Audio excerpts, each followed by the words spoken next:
안녕하세요 여러분, 도쿄뮤직입니다. 이틀 전 금요일날 많은 종류의 일자리 데이터가 이렇게 나왔는데요. 여기 데이터 자체만을 봤을 때 인플레이션이 굉장히 여전히 강하다는 것을 간접적으로 보여주고 있는 상태입니다. 하지만 중요한 것은 그냥 현재 기준으로 컨센 대비해서 데이터를 바라보는 것이 아니라 연준이 바라보는 시점에서 데이터를 바라보는 것이 훨씬 중요하기에 이러한 데이터를 갖고 와봤습니다. 이 데이터는 며칠 전에 나온 여기 잡 오프닝인 졸트를 실업자들의 숫자로 나눈 데이터로 실제로 연준 의장이 FOMC 회의 때 언급을 하는 비율입니다. 한 번씩 일각에서는 만약 주식이 데이터대로 움직이고 그 데이터를 기반으로 투자를 한다면 다들 부자가 되었을 것이라고 말하면서 비판을 합니다만, 대부분이 생각한 데이터는 이런 표면적인 데이터이지 여기 어닝 일드에다가 리얼 일드를 응용해서 산출하는 밸류에이션이라던가 혹은 여러 지표들 간의 선행지표와 후행지표 간의 상관관계, 그리고 US Break-Even 10 Years와 같이 데이터의 존재 자체도 대부분이 모르며 알려져 있지 않습니다. 심지어 저는 개인적으로 제가 많은 데이터를 본다고 봅니다만 월스트리트나 조지 소로스나 워렌 버핏이 운영하고 있는 회사들은 제가 액세스할 수 있는 데이터 자원보다 훨씬 더 많은 데이터 혹은 제가 스스로 알지 못한 데이터도 많다고 봅니다. 논문을 써도 그렇고 부동산 투자에도 그렇듯이 데이터라는 백본이 없으면 투자할 수 있는 근거가 굉장히 빈약한 것이고, 그게 빈약하다면 장투하기 힘들 뿐더러 유한적인 투자 금액을 어떠한 방향으로 배치하냐 또한 굉장히 어려운 과제가 될 것입니다. 물론 조그마한 돈으로 무한 매수를 하는 경우라면 이야기는 완전 다르겠지만 큰 돈을 향해서 투자를 한다면 데이터는 필수적인 것입니다. 그리고 제가 개인적으로 알기로는 재무제표나 컨퍼런스 콜조차도 보지 않으신 분들이 굉장히 많다고 알고 있습니다. 당연히 대부분의 투자들이 장기적으로 몰리거나 결국 주식은 하지 말라는 이야기가 나오는 게 바로 그 이유입니다. 데이터를 봐야 하는 이유에 대해서 간단하게 알아보았는데요. 다시 원론으로 돌아가서 여기 잡 오프닝에다가 실업자들의 숫자를 보여주는 지표로 보시면은 최근 잡 오프닝이 상대적으로 줄면서 이렇게 1.67배를 가리키고 있습니다. 과거에 비해서 많이 개선된 모습을 보여주고 있습니다만 여전히 코로나 이전인 1.25배 대비해서는 여전히 높은 수치로 연준이 앞으로 해야 할 숙제가 많다는 것을 의미합니다. 이것이 눈에 띌 정도로 이렇게 하락하지 않는 이상은 연준이 금리에 대한 스탠스를 바꾸기에는 쉽지 않을 것이라고 봅니다. 참고로 이 지표가 눈에 띌 정도로 하락을 하려면은 잡 오프닝이 크게 떨어지고요. 실업자들은 크게 증가하면서 이 지표가 하락을 해야만 하는데, 그러려면 경기 침체 등의 시나리오가 일어나야 하지 않을까 생각합니다. 그럼 좀 더 방금 지표를 세분화해서 보도록 하겠는데요. 파란색은 잡 오프닝 데이터이고 주황색은 실업자의 숫자로 연준이 바란 대로 우선 잡 오프닝은 처음으로 2021년 6월달의 수준으로 돌아와 주었고요. 실업자들의 숫자는 약 590만 명으로 이 지표엔 아직 업데이트가 안 된 상태인데 이번에 발표된 580만 명의 실업자들의 숫자를 반영하면 더 내려가는 모습을 보이게 됩니다. 인플레이션을 잡기 위해서 연준은 이 데이터에 있어서 코로나 때만큼 이렇게 실업자가 폭등한 수준은 아니더라도 잡 오프닝이 과거 수준을 보여줌에 따라서 실업률도 어느 정도 밸런스에 맞게 올랐으면 하는 마음일 겁니다. 실제로 연설에서 그렇게 말을 할 수는 없지만 실제로는 어느 정도의 사람들이 일자리를 잃음에 따라서 구매력이 저하되고 구매력이 저하되어야만 실질적인 인플레이션이 누그러떨어질 수가 있기 때문입니다. 하지만 잡 오프닝도 그렇고 실업자들의 숫자도 마찬가지로 과거의 수준에 비해서는 한참 모자란 상태이기 때문에 연준이 해야 할 숙제는 여전히 많이 남아있겠습니다. 그리고 경기 침체 우려가 계속되고 있습니다만 그와 동시에 여기 US Labor Force Participation Rate에서는 경제가 강하다는 측면을 그와 동시에 보여주고 있습니다. 코로나 때 많은 사람들이 일자리를 잃게 되면서 일자리에 참여하는 비율이 매우 저조했습니다. 바로 이 이유에서 연준이 금리를 아주 천천히 25bps씩 올려왔던 것입니다.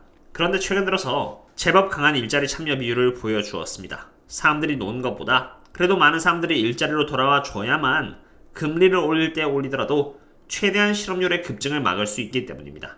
즉 다들 원하는 소프트 랜딩을 성공시키기 위해서 노력하는 것인데, 어쨌거나 이 일자리의 참여 비율이 높아질 때 연준은 더 해야 할 일을 능동적으로 할 수 있게 됩니다. 연준은 경제가 강할수록 더 자신감 있게 금리를 올려나갈 수 있을 것이라고 봅니다. 그리고 바로 그 이유에서 저는 현금을 계속 모아나가면서 보수적으로 현금 배치를 해나가고 있는 것이고요. 저는 멤버십 분들 상으로 텔레그램을 운영하고 있는데요. 이 공간에서만큼은 함께 같은 마음으로 모이신 투자분들이 많은지라 제가 최대한 눈치를 안 보고 스스럼 없이 데이터들을 공유하고 있습니다.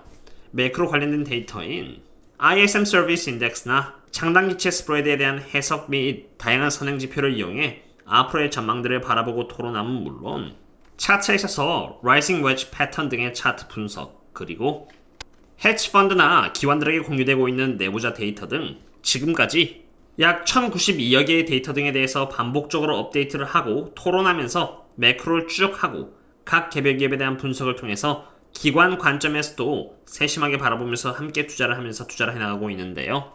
저희들과 함께 공부를 하면서 차근차근 투자를 해나가고 싶으시다면 여기 가입을 하신 뒤 커뮤니티 탭에 들어가시면 텔레그램 링크를 찾아보실 수 있겠습니다.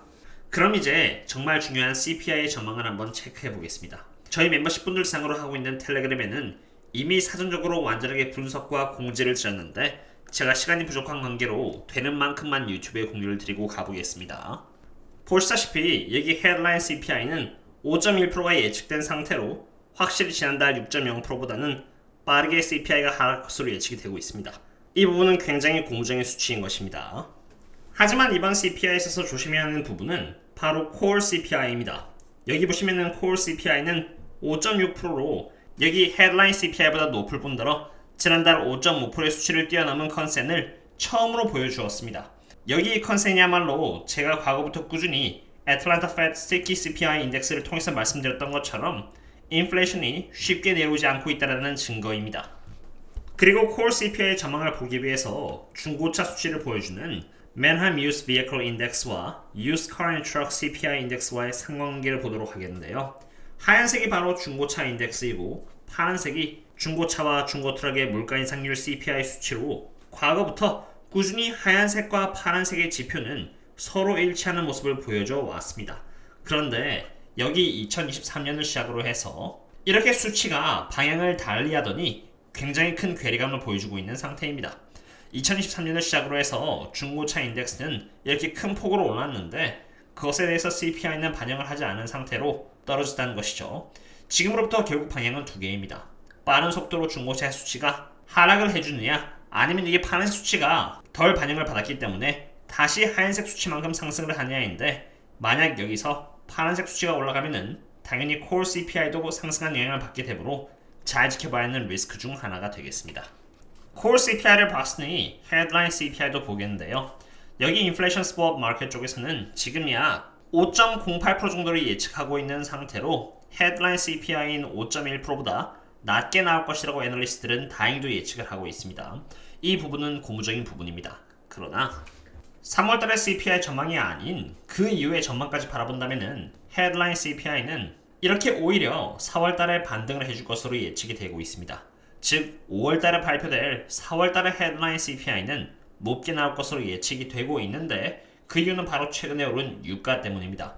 유가가 높은 수치를 보여주고 있기 때문에 헤드라인 CPI는 반등을 할 것으로 예측이 되고 있고요. 4월달에 나올 경제지표들이 계속 인플레이션이 의외로 핫하다는 것을 보여준다면 4월달의 헤드라인 CPI 예측치는 물론 그 이후의 CPI 전망 또한 꾸준히 연달아서 상승할 수 있는 리스크가 존재합니다. 참고로 유가에 대한 전망은 이미 텔레그램에 꽤나 깊게 분석을 드렸는데 시간이 없으므로 여기선 다루지 않겠습니다. 어쨌든 아까 CPI 전망을 보신 것처럼 헤드라인 CPI는 적어도 오늘 기준에서 꾸준히 하락할 것으로 전망이 되고 있는지라 5월달의 FOMC 미팅에서는 금리가 0.25% 오를 확률이 70%를 갱신하면서 최종 금리는 5.0%를 찍을 것으로 예측이 됩니다만 9월달에는 100% 넘는 확률로 연준이 피벗, 즉 금리 인하를 할 것으로 예측이 되고 있습니다. 오늘 기준에서입니다. 그러나 만약 유가가 계속 높은 수치를 보여주고 그와 동시에 그 외 인플레이션 데이터가 핫하다는 것을 이번 CPI라던가 앞으로 보여준다면은 금리 인하에 대한 확률은 연준이 말한 것처럼 천천히 멀어지면서 금리가 떨어지는 것이 아니라 5.0%에서 계속 높아져 나갈 수 있는 리스크가 존재합니다. 적어도 오늘 기준에서는 9월 달에는 굉장히 높은 확률로 피벗할 것이라고 보입니다만 그것은 앞으로의 데이터에 따라 달라지므로 지켜봐야 할 부분이며 그러한 과정은 꾸준히 텔레그램에 공유드리도록 하겠습니다. 너무 불확실성이 많은지라 저는 꾸준히 보수적인 자세를 취할 것 같고요. 제가 시간이 없는 관계로 분석은 여기서 멈춰야 할 것 같고요. 그럼 다음에 또 다른 분석과 기차 돌아왔습니다. 그럼 다음에 또 만나요. See you later.